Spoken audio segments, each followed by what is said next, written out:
प्यारे श्रोता जनों, वाहिगुरु जी का खालसा, वाहिगुरु जी की फतेह। खुशबूदार जिंदगी बनाउण वाले लेख भाग 120 आओ सुनते हाँ। प्यारी संगत जी, अज असीं जपजी साहिब दी 10वीं पौड़ी दे अर्थ विस्तार नाल करन दा सुभाग प्राप्त कर रहे हाँ। सुनिए सत संतोख ज्ञान, सुनिए 68 का स्नान, सुनिए पढ़ पढ़ पावै मान, सुनिए लागै सहज ध्यान। नानक भगतां सदा विगास, सुनिए दुख पाप का नाश। अर्थात सुनिए सत संतोख ज्ञान। भाव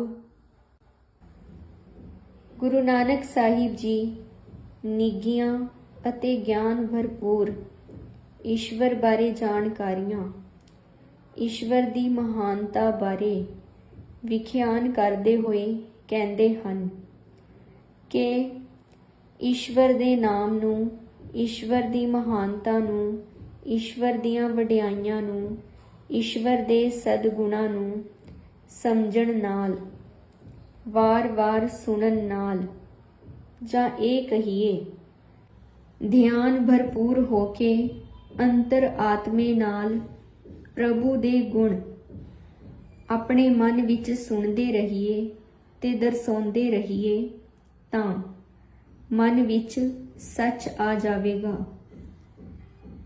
ਸੱਚੇ ਮਹਾਨ ਈਸ਼ਵਰ ਦੀ ਸਮਝ ਪੈਣ ਲੱਗ ਜਾਵੇਗੀ ਤੇ ਉਸ ਨਾਲ ਮਨੁੱਖਾਂ ਦੀ ਹਉਮੈ ਖਤਮ ਹੋਵੇਗੀ ਤੇ ਸੱਚ ਦਾ ਭਾਵ ਈਸ਼ਵਰ ਦਾ ਗਿਆਨ ਹੋ ਜਾਵੇਗਾ।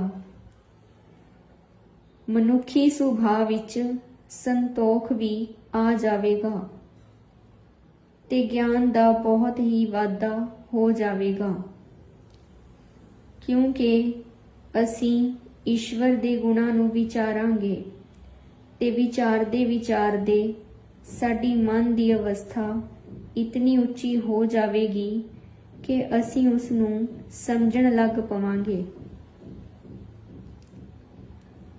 दूसरी पंक्ति विच समझा रहे हन, सुनिए 68 का स्नान। ईश्वर दे महान गुणां नूं सुनन नाल एक होर प्राप्ति भी होवेगी। उस समय सनातन धर्म दे 68 इतिहासक तीरथ मन्ने जांदे सन। दा इशनान घर बैठे ही प्राप्त हो जावेगा। प्रभु ਦਾ ਸਿਮਰਨ ਕਰਨਾ ਭਾਵ ਪ੍ਰਭੂ ਨੂੰ ਯਾਦ ਕਰਨਾ, ਉਸ ਦੇ ਗੁਣਾਂ ਨੂੰ ਸੁਣਨਾ ਤੀਰਥਾਂ ਦੇ ਇਸ਼ਨਾਨਾਂ ਤੋਂ ਕਿਤੇ ਉੱਪਰ ਹੈ। ਇਸ਼ਨਾਨ ਕਰਕੇ ਬੰਦਾ ਆਪਣੇ ਤਨ ਨੂੰ ਸ਼ੁੱਧ ਕਰ ਲੈਂਦਾ ਹੈ, ਪਰ ਮਨ ਦੀ ਬੁੱਧੀ ਤਾਂ ਈਸ਼ਵਰ ਭਗਤੀ ਨਾਲ ਹੀ ਹੁੰਦੀ ਹੈ। ਜਿਨ੍ਹਾਂ ਮਹਾਂਪੁਰਸ਼ਾਂ ਦੇ ਨਾਂ ਤੇ ਇਤਿਹਾਸਕ ਸਥਾਨ ਹਨ, ਉਹ ਵੀ ਈਸ਼ਵਰ ਦੀ ਭਗਤੀ ਕਰ ਕਰਕੇ ਹੀ ਪ੍ਰਾਪਤੀਆਂ ਕਰ ਸਕੇ ਹੋਣਗੇ। ਇੱਥੇ ਇਹ ਵੀ ਸਮਝ ਆਉਂਦੀ ਹੈ ਕਿ ਕੋਈ ਵੀ ਮਨੁੱਖ ਭਗਤੀ ਦੁਆਰਾ ਹੀ ਈਸ਼ਵਰ ਦੇ ਗੁਣਾਂ ਵਰਗਾ ਭਾਵ ਈਸ਼ਵਰ ਵਰਗਾ ਹੋ ਜਾਂਦਾ ਹੈ। ਕਰਮ ਕਾਂਡ ਕਰਨ ਵਾਲੇ ਮਨੁੱਖ ਉਹ ਤਾਂ ਪਹਿਲੀ ਪੌੜੀ ਤੇ ਹੀ ਖੜੇ ਰਹਿੰਦੇ ਹਨ। ਅਸਲ ਵਿੱਚ ਭਗਤੀ ਸਭ ਤੋਂ ਉੱਤਮ ਮਾਰਗ ਹੈ। ਸਾਨੂੰ ਬੜੇ ਹੀ ਮਹਾਂਪੁਰਸ਼ਾਂ, ਸੰਤਾਂ, ਗੁਰਸਿੱਖਾਂ ਦੀਆਂ ਸਾਖੀਆਂ ਪੜ੍ਹਨ ਨੂੰ ਮਿਲਦੀਆਂ ਹਨ। ਉਹਨਾਂ ਨੇ ਈਸ਼ਵਰ ਦੀ ਉਪਮਾ ਸੁਣ ਸੁਣ ਕੇ, ਭਗਤੀ ਕਰ ਕਰਕੇ ਆਪਣੇ ਮਨ ਨੂੰ ਪਵਿੱਤਰ ਕਰ ਲਿਆ ਸੀ। ਸਾਰੇ ਹੀ ਰੋਗਾਂ, ਕਸ਼ਟਾਂ, ਦੁੱਖਾਂ ਤੋਂ ਮੁਕਤ ਹੋ ਗਏ ਸਨ। ਪੌੜੀ ਦੀ ਤੀਸਰੀ ਪੰਕਤੀ ਵਿੱਚ ਕਹਿੰਦੇ ਹਨ, ਸੁਣੀਐ ਪੜ ਪੜ ਪਾਵੈ ਮਾਨ।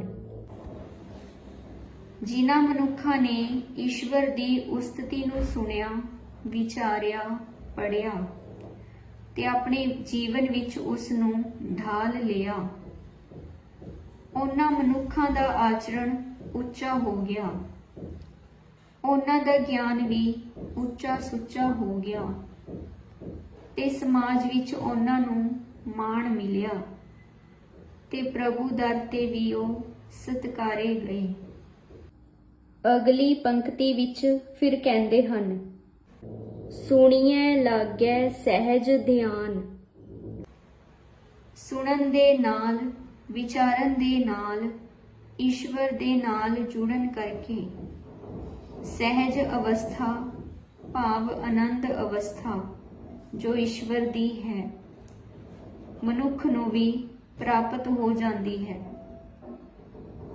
ਈਸ਼ਵਰ ਆਪਣੇ ਸਹਿਜ ਵਿੱਚ, ਆਨੰਦ ਵਿੱਚ ਸਭ ਕੁਝ ਸੁਣ ਰਿਹਾ ਹੈ, ਵੇਖ ਰਿਹਾ ਹੈ ਤੇ ਸੰਸਾਰ ਨੂੰ ਚਲਾ ਰਿਹਾ ਹੈ।